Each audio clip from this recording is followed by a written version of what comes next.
Today we're going to be talking about how Islam can deal with modern problems. Now, many of us in the Western world, we believe that religion is somewhat outdated. Now we have this concept of modernity, modern times. So our traditional conservative values can no longer deal with modern problems such as economy and politics and life itself. However, I think this is very specific to the Judeo-Christian tradition, because if we look into European history, we see in the Middle Ages the Catholic Church using the coercive arm of the state to prevent any kind of thinking and radical change.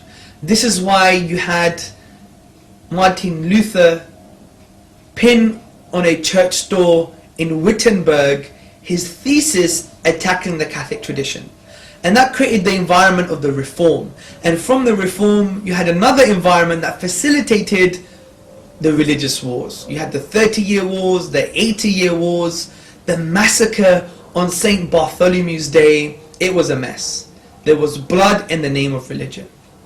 And as a result of this, you develop the thinkers such as Hugo Grotius, Samuel Pufendorf, Locke, and many others to actually de-scope religion, take religion away from the political sphere and for it to deal with only individual problems. Now, Islam didn't have this history. It just doesn't share European history. And that's why we can't take European history and impose it on every other religion that's not unique to Europe.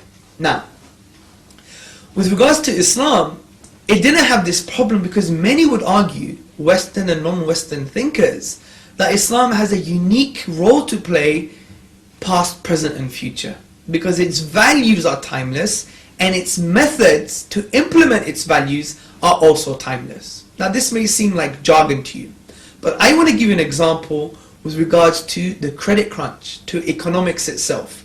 How does Islam deal with the modern problem of economy? Now, Islam has a very unique economic principle, a general principle. And this principle is to remove the obstacle that prevents the distribution of wealth. This is the main premise, the main focus of Islamic economy. As many economists will tell you that the number one economic problem is actually distributing resources and wealth. That's why we have this huge disparity in the modern world. We have a very few rich, and you have billions with no sanitation and living on less than $2 a day. Now, how does Islam achieve this?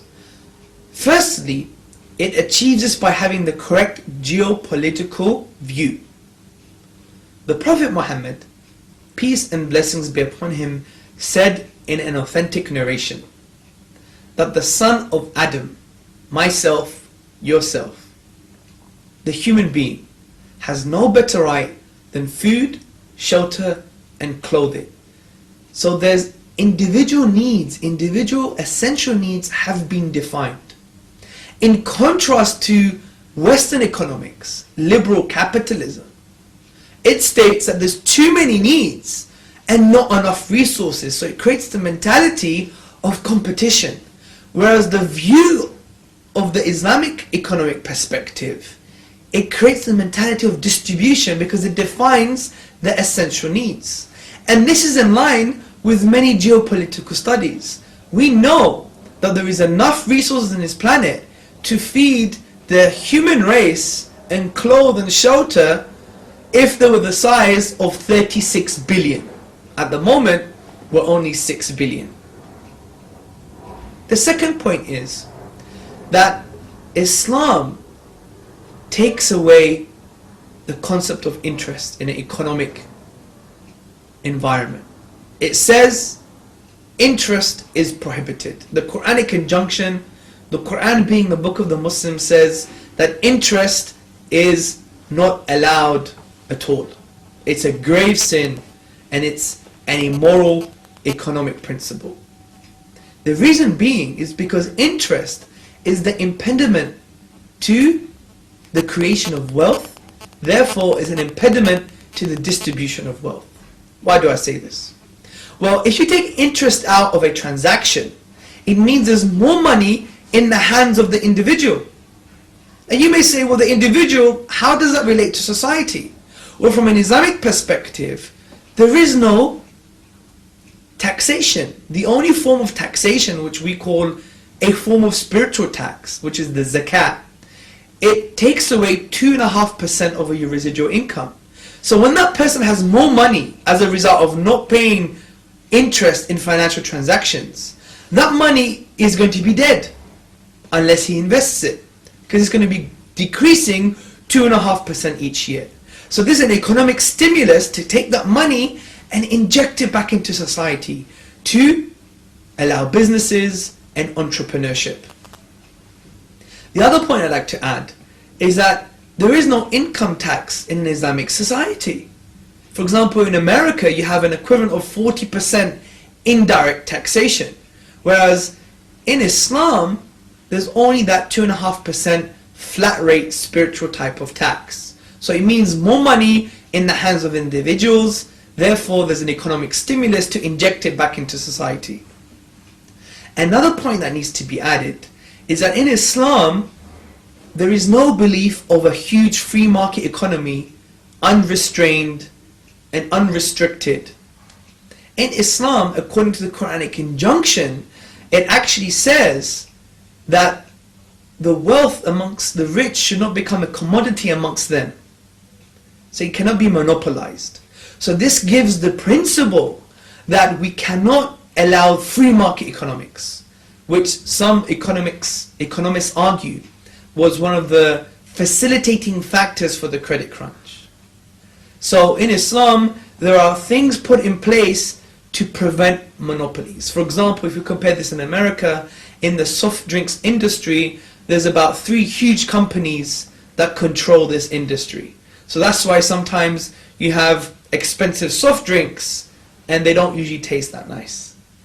When you prevent monopolies, you increase quality and decrease price.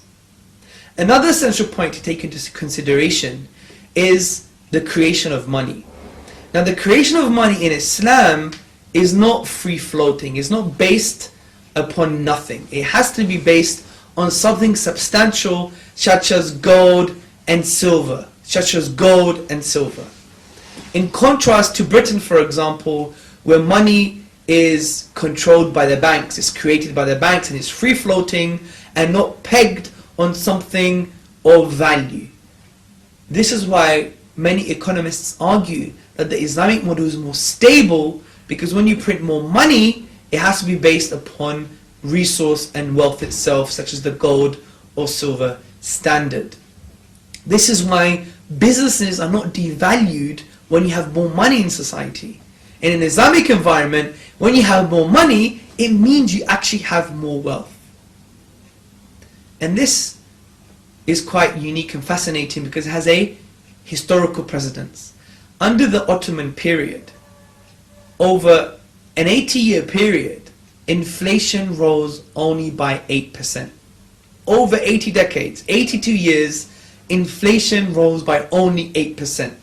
You get 8% in only 6 months in some European countries. So briefly put, when we look at some of the principles in the economic model and values of Islam, we see that it creates wealth, supports business, entrepreneurship, it doesn't devalue businesses, and also creates greater stability and significantly the distribution of wealth for all. Thank you very much for listening. My name is Hamza Andreas Tzortzis.